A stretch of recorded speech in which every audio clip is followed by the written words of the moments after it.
Hikayar masana, hikaya ta 6. Darasin Bahalu a cikin jirgin ruwa. Wata rana Bahalu ya shirya domin yin tafiya zuwa garin Basra. A lokacin yana Bagdada, bayan ya shirya tsaf sai ya yanke shawarar zai bi ta hanyar jirgin ruwa domin isa garin Basra. Bayan ya iso bakin jirgin ruwa, ya tarar da matafiya 'yan kasuwa daban-daban, ciki har da wani mashahurin ɗan kasuwa da ake kira da suna Al-Baghdadi. Bayan jirgin ya fara tafiya, ya nutsa cikin ruwa. Kamar yadda aka sani wani lokaci idan ana tafiya cikin ruwa zaka ji jirgin na sama da ƙasa idan yanayin teku na juyawa. Al-Baghdadi mashahurin ɗan kasuwa ya taho da bawansa da masu gadinsa. To shi wannan bawan nasa wanda shine karo na farko da ya fara shiga cikin jirgin ruwa. Don haka a lokacin wannan jirgin ya fara kaɗawa sai ya fara ihu da kuka yana gaza.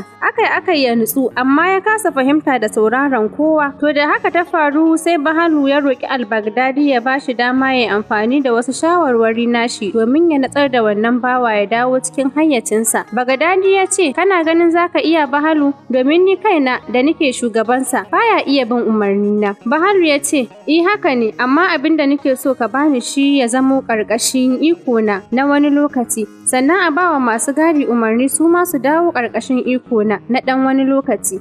Al-Baghdadi ya shiru na ɗan wani lokaci, sannan dama ya san cewa Bahalu mutum ne da ake al'adabi da hikimarsa, sai ya juyo ya ce na amince. Nan take ya mayar da bawan da masu gadi. Wasu daga ciki sun zama ƙarƙashin Bahalu na wani lokaci, ya ayyana lokacin. Bayan da Bahalu ya samu wannan dama, sai ya juyo ya daka ma masu gadi tsawa a lokacin da bawan nan ke ta ihu da kuka ba ƙaƙƙautawa. Ya ce, ku ɗauke shi ku jefa shi cikin teku. Kafin ya rufe baki suka ɗauki bawan nan suka jefa shi a cikin tekun nan. Ya ɗauki lokaci ciki har ya kusa mutuwa. Bahalu ya sake bada umarni ya ce, ku ceto shi, aka fiddo shi daga cikin ruwa. Bayan an fito da bawa mai tsoron ruwa, ya dawo cikin hayyacinsa. Tunda ya zauna wata kusurwa cikin jirgin ruwan bai sake kuka ko ihu ba. Kai ko motsi mai ƙarfi ya bari, ba daɗewa ma barci ya kwashe shi mai nauyi. Daga nan bai sake tsorata ba har aka isa garin Basra. Matafiya suka zagaye Bahalu suka tambaye shi wai me yasa ya jefa shi teku. A da mun ɗauka kashe shi kake nufin yi, amma daga baya sai muka ga baka kashe shi ba, kuma buƙatar da ake nema an same ta. Bahalu ya tada kai ya kalli matafiyan, baki ɗayansu ya ce, shi ɗabi'ar mutane ba sa fahimtar ni'imar da ke kewaye da su har sai sun rasa ta. Ni'imar ta iya zama ta mutane ko ta dabbobi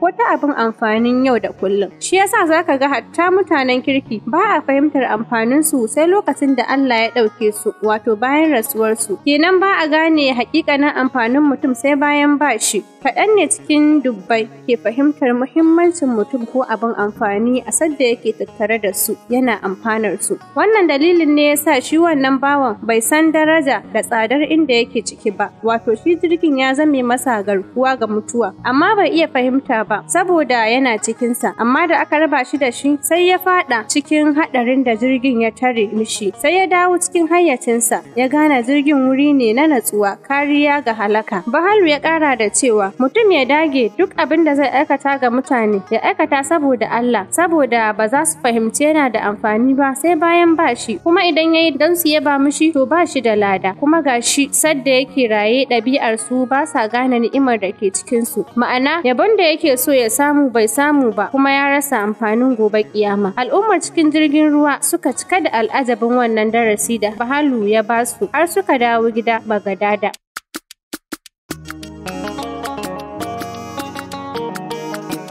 To masu sauraron wannan gidan rediyo namu mai farin jini da albarka, wato dan masanin rediyo. A nan dai muka kawo ƙarshen wannan hikaya ta mu ta 6, sai ku tare mu a mako mai zuwa domin jin mu ɗauke da ci gaban shirin. Daga taku Fatima Rabi'u nake cewa mu haɗu a comment section.